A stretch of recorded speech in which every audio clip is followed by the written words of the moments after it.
Did you ever be with a bunch of people that you thought kind of got you? You mean some people don't get you? Isn't it something you're with them for a long time, and all of a sudden you realize these guys just don't get me. They think I'm something other than what I am, if I even know completely what I am. And we all have those experiences where all of a sudden we realize these guys are not my cup of tea, or I'm not their cup of tea. Can you imagine that somebody would think they're not my cup of tea? Once you become a Christian, you're not the world's cup of tea no more. That's just the way it is. You're in the world, but you're not of it. And that's a beautiful thing, and that's okay. You want that.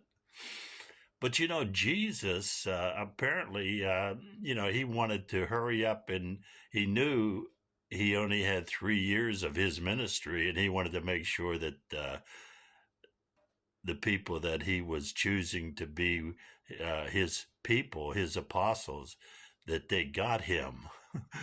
That they somebody got him, that he was leaving knowing that they got me. They're gonna be able to spread the truth of who I am, and he had to make sure that that happened. And he was with him for quite a while, and he was trying to gauge, did these guys get me? And they didn't get him completely, but they had to get the fact of the one truth they had to get right, and eventually they got down to Jesus trying to figure out, does anybody here get me? And you read that in the Bible, and you need to get yourself a Bible because it's the book of truth. And in this part of the Bible, it's in Matthew, the 16th chapter, and it starts at verse 13. Listen to this. This is beautiful stuff. When Jesus came into the coast of Caesarea Philippi, he asked his disciples, saying, "Whom do men say that I, the Son of Man, am?" He goes, who do people who do people think that who are they saying I am? And a lot of people are probably gauging you wrong. A lot of people talking behind your back, and that's going on. And they're describing and defining you and in the way that they think that you are, their own interpretation. That's going on. And they said, some say that thou art John the Baptist. Some are saying you're John the Baptist. Some Elias, and others Jeremias, or one of the prophets. A lot of people are thinking you're one of the prophets. There's a lot of talk in town, about you. He said unto them, "But whom say you that I am?" I understand that people are talking about me and they're not getting me, but do you get it? Do you get who I am? And Simon Peter answered and said, "Thou art the Christ, the Son of the living God." Bingo! One of you got it. Jesus got, woo! One of you got it in your heart and not just in your head. Wow. We're moving right along now. And Jesus answered and said unto him, "Blessed art thou, Simon Barjonas, for flesh and blood hath not revealed it unto you, but my Father which is in heaven." Isn't that something? Peter got it. But how did he get it? Jesus said, "You didn't figure that out with your little cranium up there. Nobody can do that.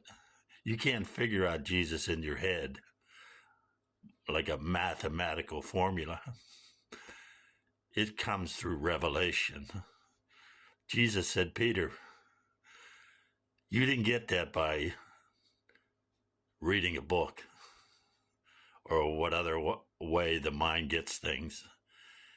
You got it through revelation. My Father God revealed who I am to you. And that's the way it's going to happen with us. That's the only way it can happen. You know, growing up in America, you was probably around the Christmas story all your life. The little manger there on Christmas. It's coming up again. Christmas is coming pretty soon again. You put the manger there with the baby Jesus that laying in the manger, and you always had it laying there. You never really seen it as what it really was. And then all of a sudden, the revelation came to you that this is all true. This really happened. God really did come down to earth and enter a man, flesh and blood, and the name of that man was Jesus. Jesus walked the earth amongst us. God walking amongst us, sitting down, talking to his disciples. Can you imagine that? God sitting down right beside you in the form of a flesh called Jesus, conversing with you. The Almighty Sovereign God sitting down, talking to you face to face. Amazing, right? In love, he did that. He did it because he wanted to go to the cross so you might have a restored relationship back to Father God. That's love, brother. And you ain't going to see that unless Jesus reveals it to you. He opens your eyes, and all of a sudden you go, wow, wow. How did I not always see that? And the funny thing is, once you see it, you can't stop seeing it. You see it everywhere, always, in everyone. Revelation is how that comes. It don't come into your head. Or if it's in your head, you might have logical understanding, but then it drops down into your heart and you go, wow, I see it.